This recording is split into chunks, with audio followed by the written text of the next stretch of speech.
Alright mga katrops, today's episode, pupunta tayo kay Kuya Jerry sa kanyang meeting di Avance. Stay tuned and rock and roll. Peace out.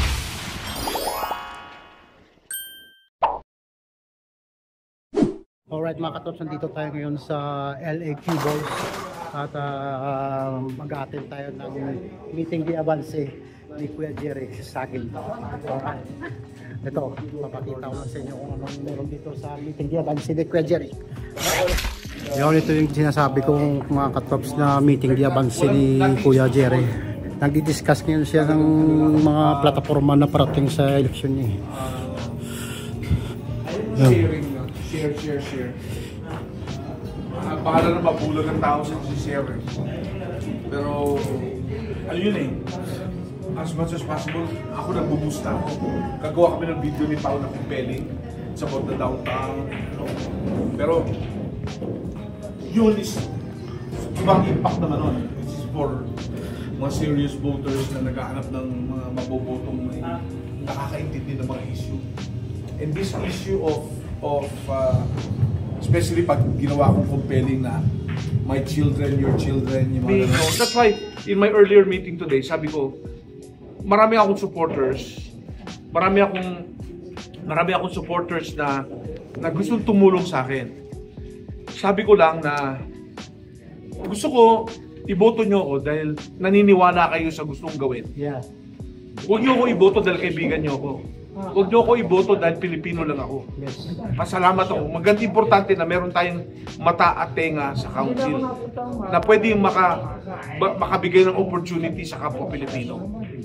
Okay? Sinasabi ko sa mga kababayan, don't waste your constitutional right. Yes. Because yung right na yan was given to you when you took your swear as a Canadian citizen.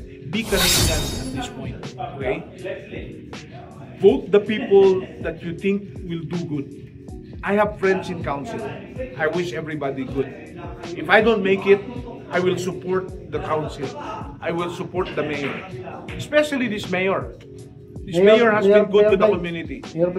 Mayor Blaine has been good to the community. Okay? Walang mayor na nagbabarong Tagalog nung araw. Na pupunta at tinataas ang bandila ng Pilipinas.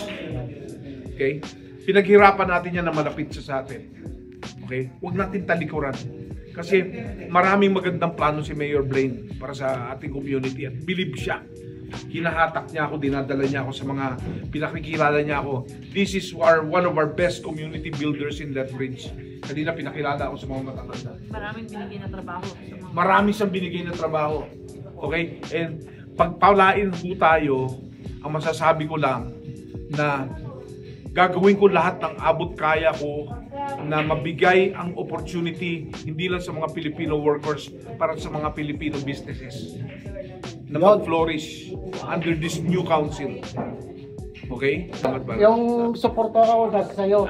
At, sana naman suportahan mo ako dahil of course, naniniwala ka sa gusto ko. Siyempre. Okay. Ano tayo eh?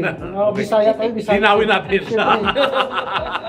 Naniniwala tayo na kaya natin to. At lahat tayo. Sabi nga eh, quote ko si Perdy Macalino, one of our senior citizens dito na matagal na sa Death Bridge. Ang magandang binigay niyang tribute sa akin nung launching ko, nandun si Tatay Ben nandun. Ang si Jerry sa akin, nagawa niya in 4 years. Hindi nagawa ng ibang tao na in 20 years na nandito. So, itong ginawa ko hindi para sa akin to. It's not for my glorification. It's for the uplifting of the... Yun ang sinabi ko na unang tungtong ko dito is, we are prepared. We have a to see a very vibrant Filipino community that will make a difference. Whether it's Jerry the Councilor, or Jerry the Community Builder, or Fiesla as an organization, or FCALA. I tried my best when I was Vice President of FCALA. But it seemed that for some reason I was very misunderstood na I was going to divide. I will never divide the community. I will put together a community. Okay? I'm a builder, not a divider. Kung meron nagsasabi diyan, that's a big fraud. There's everybody saying otherwise that I'm dividing the community. I'm not. I built a big community out of nothing.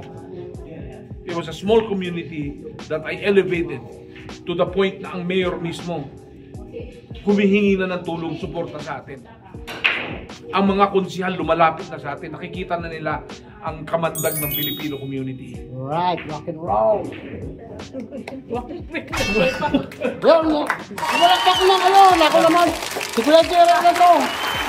Basta sa election, huwag natin kalimutan, Kuya Jerry Sagin. Mga katrops, hanggang dito na lang yung munting vlog natin kay Kuya Jerry Sagin sa Meeting the Avance. At see you to the next one. Peace out.